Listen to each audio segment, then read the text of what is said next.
Okay, we've got to talk about one of the wildest finishes in racing history and how it all came together to give a true sports legend a victory he'd never had before. So, picture this. It's the final lap of the Daytona 500, NASCAR's biggest race, and it is just absolute chaos. We're talking cars spinning everywhere, championship hopes just vanishing in a big cloud of smoke. But somehow, out of all that mayhem, a winner emerges.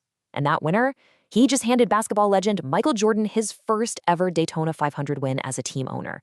It's an amazing story of skill, a little bit of luck, and a massive battle that happened way before the race even started.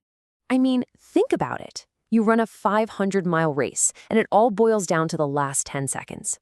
The leaders wreck out, but somehow Reddick just threads the needle and gets through it. Then he gets that perfectly timed push from his teammate, and bam, he makes that incredible move for the win right at the line. Just unbelievable. So this whole thing was made possible by this really powerful partnership. You've got Tyler Reddick, this super determined driver who was really looking for a comeback, and then you have the ultimate winner, Michael Jordan.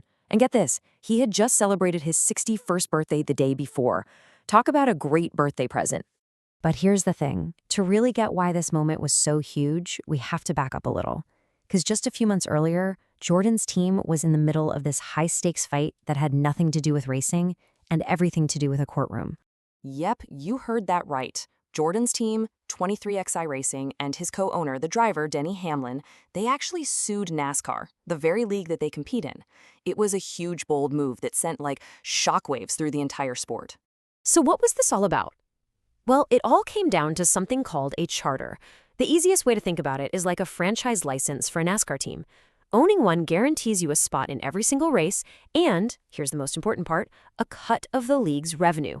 They are essentially the financial lifeblood for all the big teams. So here's what you really need to know. Jordan's team was at the front of this fight, demanding a bigger, more permanent piece of the pie for all the teams, not just for them. They took NASCAR to court over it, and right before Christmas, they got a new deal done. This was a massive win for the financial health of the teams, a huge victory off the track right before they scored the biggest victory on it. Okay, so with that huge off-track battle finally settled, let's get back to the race itself. How in the world did Reddick manage to navigate all that chaos and pull off such an incredible win? I mean, this just breaks it all down. It was like the perfect storm. First, you have pure survival, right? Reddick just dodges that massive wreck. Then comes the teamwork. He gets that critical push.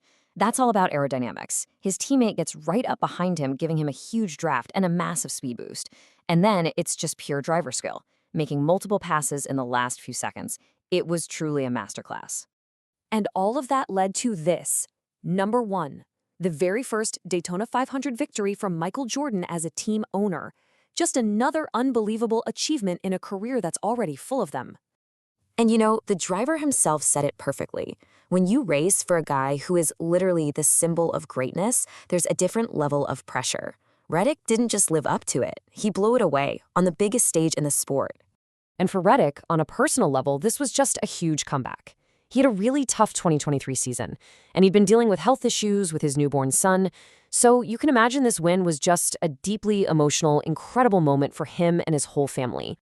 And that celebration in Victory Lane, man, it just says it all.